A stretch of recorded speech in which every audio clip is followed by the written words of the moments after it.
J'appelle maintenant les orateurs à se présenter. Allocution de M. Raymond Hemburger, trésorier de l'Union des déportés d'Auschwitz.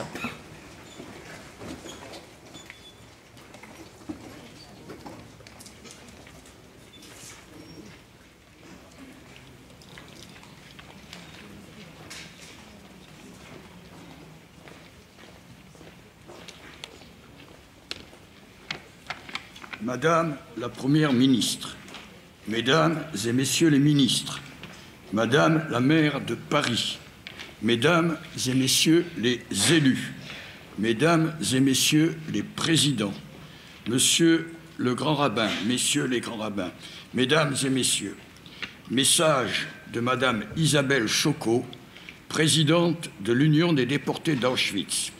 Je vous prie de bien vouloir excuser mon absence en ce jour de commémoration si particulier, celui du 80e anniversaire de la grande rafle des 16 et 17 juillet 1942 à Paris, devenue un véritable symbole.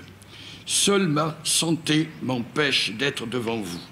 Je viens de succéder à mon ami Raphaël Esraï à la présidence de l'Union des déportés d'Auschwitz, disparu le 22 janvier dernier. Je tiens à lui rendre à nouveau hommage, lui qui s'est exprimé ici même à tant de reprises, et avant lui, cette noble figure qu'était aussi notre cher Henri Bulavko, le premier président de notre Union, qui porta pendant des décennies l'organisation de cette commémoration. En ce 80e anniversaire, mes pensées vont évidemment d'abord aux victimes des crimes racistes et antisémites de l'État français et aux justes de France, mais je tiens à saluer le combat de toutes celles et de tous ceux qui consacrèrent leur vie à en perpétuer la mémoire et à alerter parfois, bien seul, la société sur les périls qui la menacent, hier comme aujourd'hui. Il est très important qu'aussi longtemps que nous le pourrons, nous, les rescapés, nous fassions entendre nos voix pour restituer avec nos mots notre terrible et singulière expérience. Nous sommes les ultimes survivants d'un génocide qui ne devait laisser échapper aucun d'entre nous et effacer de la surface de la terre jusqu'aux plus infimes traces de notre existence et de celle du judaïsme dans son essence même. Quand nous parlons, nous le faisons à la mémoire de tous nos proches, de tous nos amis, de toutes les victimes qui ont été assassinées pendant la Shoah, martyrisées et assassinées au nom de la haine, du racisme et de l'antisémitisme. Jusqu'au dernier souffle de nos vies de miraculés, nous porterons cette expérience tragique de l'humanité détruite par la folie criminelle de quelques-uns qui trouvèrent parmi leurs contemporains beaucoup de complices et d'indifférents.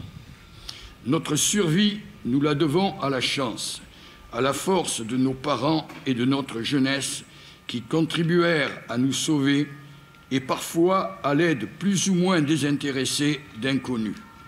Tout le reste n'est que falsification et mensonge qui cherchent à transformer la réalité pour des raisons politiques,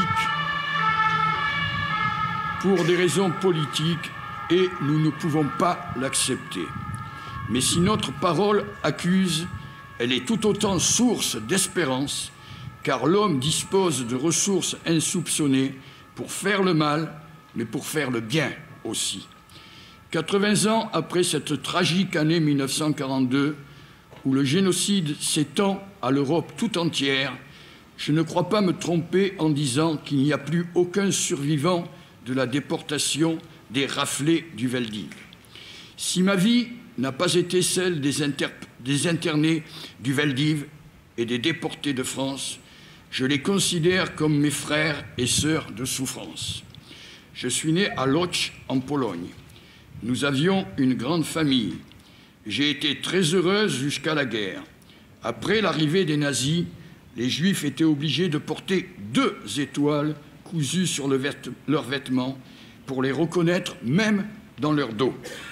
Très vite, les nazis ont décidé d'enfermer les Juifs dans un ghetto.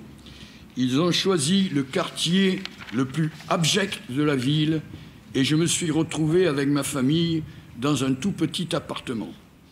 Ensuite, les nazis nous ont obligés à travailler en nous accordant uniquement de quoi ne pas mourir de faim. Mon père est tombé très malade et malgré les soins de ma mère, il est décédé. C'était en 1942. Nous avons survécu ainsi misérablement jusqu'à la liquidation du ghetto en été 1944. Ma mère, Yenta, et moi avons été alors déportés au camp d'Auschwitz-Birkenau. J'avais 15 ans. Nous avons été affectés à un commando de travail, puis transférés au camp de Bergen-Belsen en janvier 1945.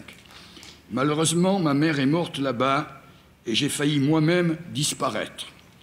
À la Libération, j'ai été accueilli en Suède, où je suis arrivé à Paris l'année suivante, en 1946. Je sais ce que je dois à la France et l'infinie valeur de la République et de la démocratie. Faisons tout pour les défendre et les préserver à jamais. Aujourd'hui, je vous demande de garder en mémoire le souvenir des 6 millions de victimes de la Shoah, dont ces 1 500 000 enfants, et parmi eux, ces milliers d'enfants de la rafle du Veldiv. L'Union des déportés d'Auschwitz continuera, autant que nos forces nous le permettront, à maintenir vivant le flambeau du souvenir, à mobiliser nos descendants et nos héritiers pour assurer la transmission de notre mémoire et éclairer les nouvelles générations sur la responsabilité suprême qui incombe à tous. Tout faire pour que de tels drames soient épargnés à l'humanité, car nous savons bien, malheureusement, que tout peut recommencer. Merci.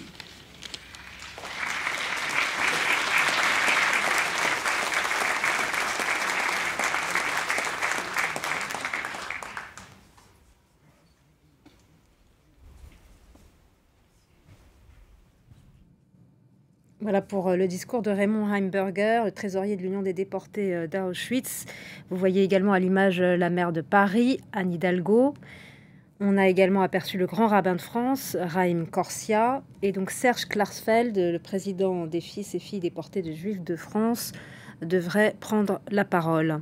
Stéphanie Trouillard, on sait que les traumatismes se transmettent de génération en génération. Est-ce qu'il ne faudrait pas faire aussi un film sur les enfants de ces survivants? Alors, il y a plusieurs livres qui sont parus ces dernières années, justement, sur la transmission de ce traumatisme et qui parlent des enfants. Et c'est vrai que j'étais assez surprise à plusieurs reprises de voir combien souvent les enfants ont l'air de pas de mal vivre ce qu'ont vécu. On va écouter Serge Klarsfeld. Mes amis, derrière les milliers de policiers parisiens qui entassaient dans le Veldiv des milliers de familles juives dans des conditions abominables de détention, il y avait un préfet de police qui avait demandé à son gouvernement à Vichy s'il pouvait procéder à cette gigantesque opération policière réclamée par les autorités allemandes d'occupation. La réponse de Bousquet, secrétaire général à la police, a été positive. Et derrière Bousquet, il y avait le chef du gouvernement de l'État français, Pierre Laval, plusieurs fois président du Conseil sous la Troisième République, et Philippe Pétain, maréchal de France, chef de l'État le plus glorieux des Français de l'époque. Dans chaque département de la zone occupée, des rafles similaires eurent lieu en juillet et en octobre 1942, et une rafle sans précédent par ses dimensions fut organisée dans les 40 départements de la zone libre le 26 août 1942 par le gouvernement, par son administration préfectorale et par ses forces de police pour livrer aux Allemands les 10 000 juifs étrangers de cette zone que Bousquet et Laval leur avaient promis avec l'accord de Philippe Pétain. Oui, d'un côté, il y avait la France de la résistance, celle de la France libre, celle des justes, et de l'autre côté, il y avait la France de l'armistice, celle de Montoire, celle de la collaboration et du Veldiv. Et c'est à juste titre même si c'est le fruit du hasard, que le viaduc et le métro de Bir Hakeim surplombent la place des martyrs juifs de la rafle du Vélodrome d'hiver. Parce que les deux événements, l'un glorieux, l'autre honteux, eurent lieu quasi simultanément et qu'à l'époque, il y avait deux France en guerre civile et extérieure. Cela n'a pas été reconnu à la Libération et certains aujourd'hui ne le reconnaissent pas encore. Pour eux, il n'y avait qu'une seule France, celle de l'honneur. L'autre, celle du déshonneur, était nulle et non avenue et n'engageait pas la France.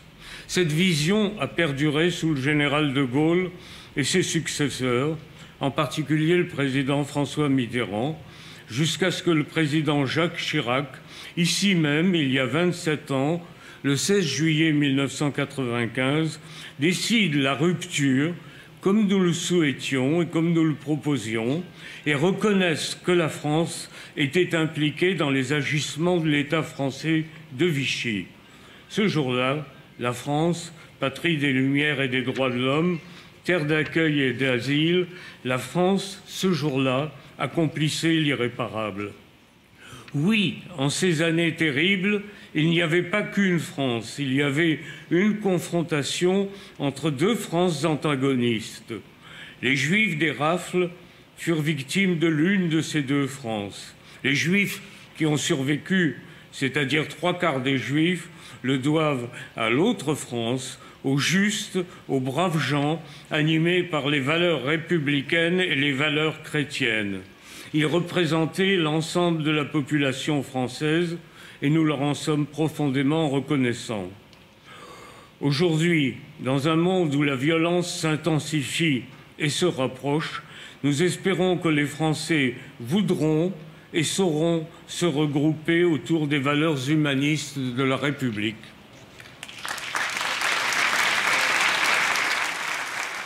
Serge Klarsfeld, donc c'est un historien, un avocat qui a beaucoup œuvré pour qu'on retrouve l'identité des 16 000 déportés juifs de France. Il a pu reconstituer les convois notamment, et puis c'est surtout aussi un rescapé de la Shoah. Il a échappé à l'arrestation à Nice en 1943, mais son père a été arrêté. Serge a pu être caché dans un placard, et donc son père a été déporté à Auschwitz, dont il n'est pas revenu. Et donc là, on va écouter une autre Arlette rescapée. Testiller, rescapée elle aussi de la rafle du Veldiv et de son internement au camp français de Beaune-la-Rolande. Arlette Testiller.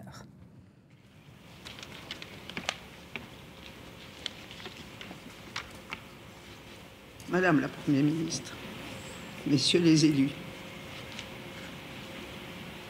il m'est très douloureux d'être ici aujourd'hui, 80 ans après cette horrible rafle.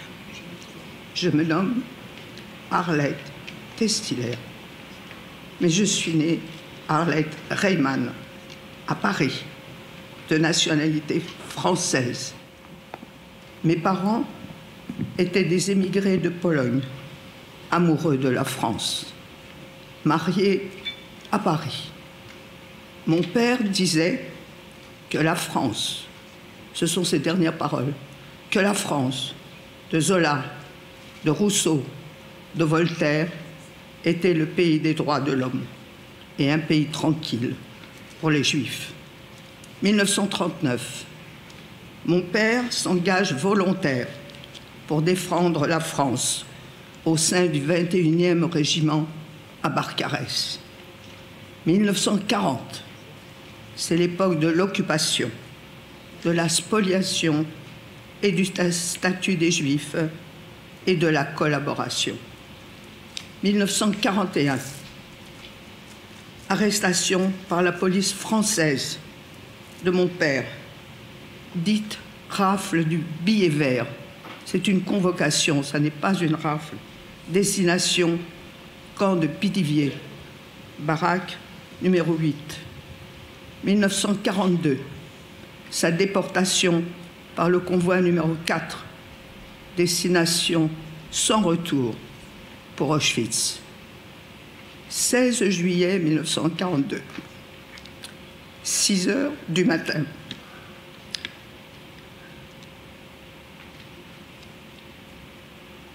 J'ai 8 ans et demi. Commence alors cette opération vent printanier. Des coups sont frappés à la porte. Je vois la scène comme si c'était hier. Maman demande « Qui est là ?» C'est la police. 2 policiers en pèlerine tenaient une fiche à la main.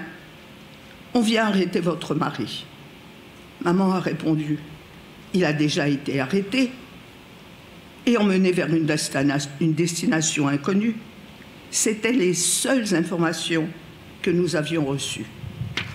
Alors les policiers répondent, sans se démonter, « C'est vous et vos enfants, Madeleine, ma sœur, Arlette, moi-même. » Ni nos larmes, ni nos supplications ne les atteignent. Ma mère a réagi violemment. Elle a résisté de toutes ses forces.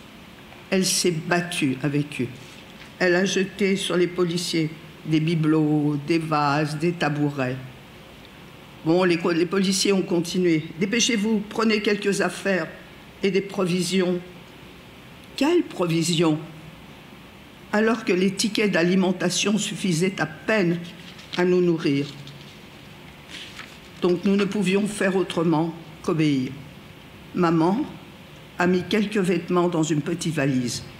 Les policiers ont pris les clés de l'appartement et nous sommes descendus comme des voleuses. Oui, cette arrestation avec des pleurs des femmes, les cris des enfants, est un cauchemar. Dans la rue, les autobus à plateforme stationnent sur toute la longueur de la rue du Temple. Des policiers partout. Le temps est lourd, c'est un juillet lourd cette journée. Il tombe une petite pluie fine, un peu orageuse, comme si le ciel pleurait avec nous. Nous nous sommes entassés avec toutes les familles de l'immeuble dans ces autobus. Tous sont désorientés, déboussolés. Les autobus ont démarré et nous nous sommes retrouvés devant un bâtiment fait d'une structure métallique, le Vélodrome d'hiver, que je ne connaissais pas. Des policiers partout en uniforme, pas un seul Allemand. Et ce fut le début d'un autre cauchemar. Nous nous sommes installés sur des gradins en béton, occupés déjà par d'autres familles, des malades, des femmes enceintes, des grabataires, des estropiés, des enfants, des bébés. Les autobus se déversaient comme de la marchandise. Une foule de gens qui arrivaient de partout, la nuit et le jour. Sous cette verrière peinte en bleu, des haut-parleurs hurlaient toute la journée des noms de familles et d'enfants pour les regrouper. Nous nous étions réunis avec les 4 familles de notre immeuble, dont les enfants, Serge, Lazare, Régine, 3 ans, une petite blonde aux yeux bleus, qui ne reviendront pas, ni son frère, ni sa maman, ni les 4 familles de notre immeuble, personne. À un moment, j'ai eu envie de faire pipi, évidemment. Il faut enjamber les gradins et monter au niveau supérieur. Et là, des odeurs horribles m'envahissent, que je sens encore à présent, lorsque je vous parle. Le film se déroule dans ma tête et je vois des excréments partout et du sang. Les gens se cachaient pudiquement derrière un vêtement ou une nappe pour se soulager derrière le mur. Les WC étaient fermés, il n'y avait pas d'eau. Nous n'avions pas d'eau. Mais il y avait beaucoup de sang. Et pour moi, tout ce sang me fait peur. Donc, je dévale vite les escaliers. Bien sûr, je fais dans ma culotte, je fais pipi en rejoignant maman, qui me calme et me donne quelques vagues explications. Mais à 8 ans et demi, on ne sait pas que tout ce sang qui me fait peur fera de moi plus tard une jeune femme. L'eau sera rare, ainsi que la nourriture.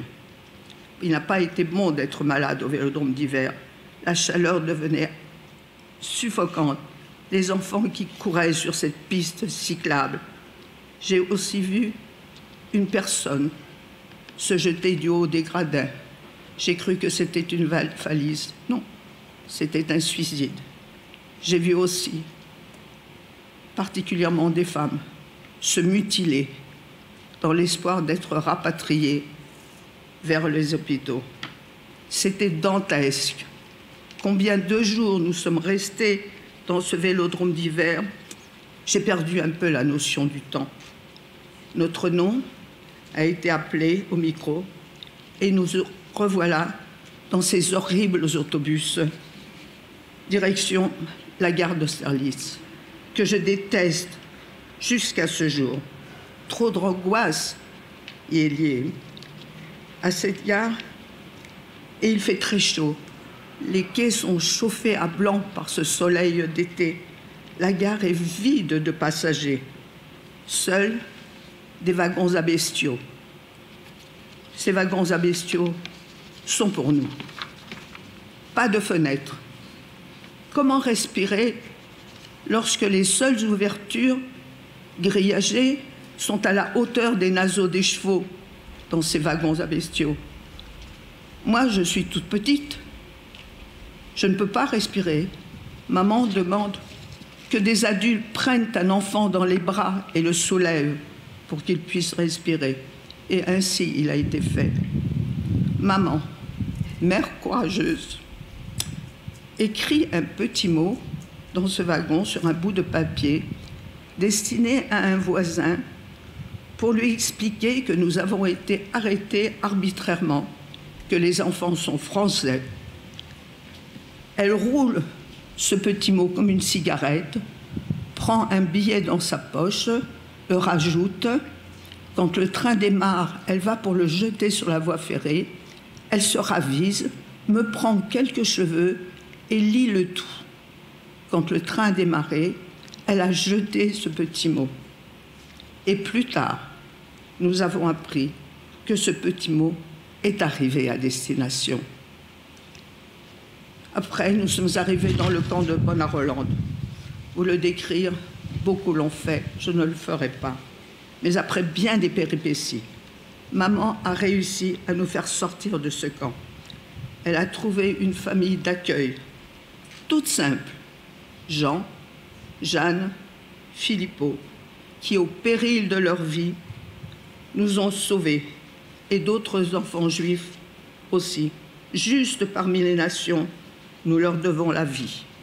Oui, je suis née à Paris, mais en réalité, je suis née à Vendôme, en 1942, près des châteaux de la Loire, dans cette France que mes parents avaient aimée. Pardon, je m'excuse. Qu'ils avaient choisi, et moi, que j'aime jusqu'à ce jour. Chaque année, moi, je me sens coupable d'être sortie vivante de cet enfer à 8 ans et demi. Chaque année, je pleure. Serge, Lazare, Régine et tous les autres petits qui sont partis en fumée uniquement parce que nés juifs. Et je m'indigne. Rien ne s'efface. Rien ne doit s'oublier. L'oubli fait partie intrinsèque de la mémoire. Se souvenir, c'est faire acte de respect, de sagesse envers l'histoire. Il faut absolument maintenir vivante la mémoire du génocide et du nazisme. La vigilance ne doit pas être un vain mot, parce que l'oubli serait une ouverture aux révisionnistes et aux négationnistes qui existent. Je vous remercie.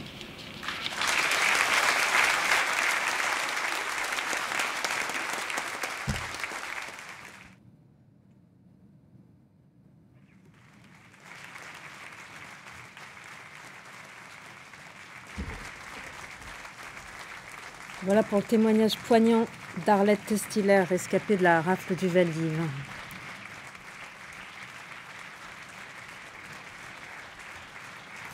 On peut juste noter des choses importantes qu'a dit Arlette Testiller. Elle a notamment rappelé qu'elle était française, donc dans les plus de 4000 enfants internés au Veldiv, ils étaient en très grande majorité françaises parce qu'ils étaient nés en France. Elle a aussi rappelé la rafle du billet vert qui avait lieu un an auparavant, mai 1941, et son père avait été arrêté à ce moment-là. Et il avait été interné à Pithiviers. Et c'est le cas de beaucoup de pères de nos témoins. En fait, le jour de la rafle du Veldiv, beaucoup de mères étaient seules avec leurs enfants parce que les pères avaient déjà été arrêtés un an auparavant. Le 14 mai. Le 14 mai 1941. Et bien sûr, à la fin, elle a aussi rappelé le rôle des justes, parce que c'est aussi une journée de commémoration des justes aujourd'hui. C'est aussi important de le rappeler.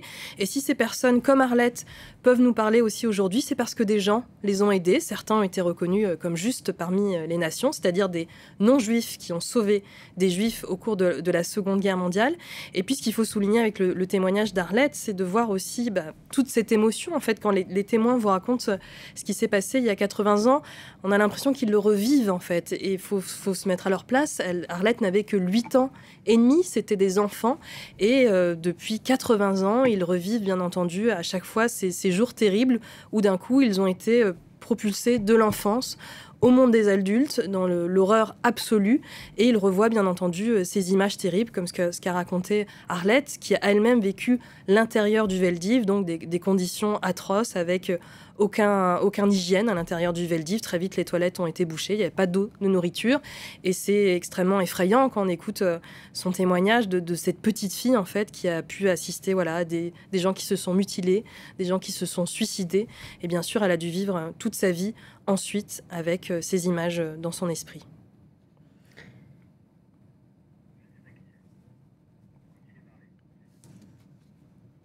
Et à présent, alors on devrait entendre le témoignage également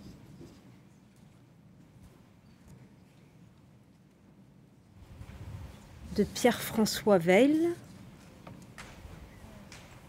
Alors Pierre-François Veil serait absent, le fils de Simone Veil. Avec moi.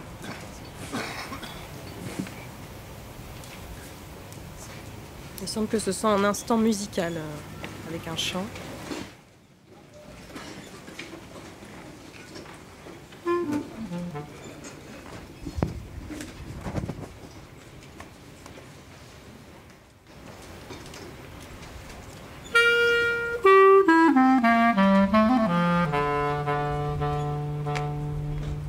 Loin vers l'infini s'étendent les grands prés marécageux.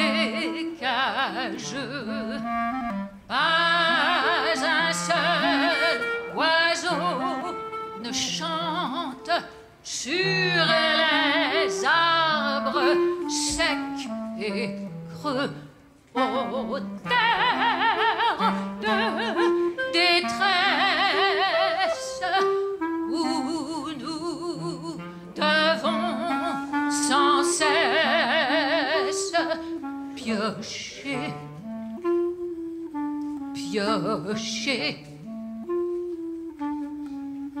bruit des pas et bruit des armes, sentinelle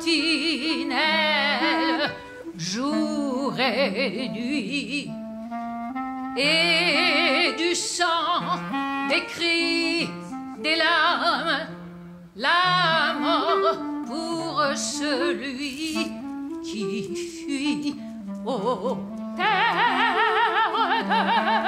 de détresse où nous devons sans cesse piocher,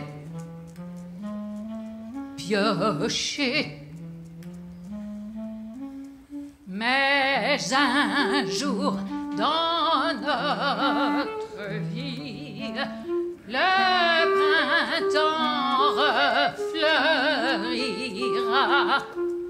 Liberté, liberté, chérie, je dirais, tu es à moi, ô terre d'allégresse, où nous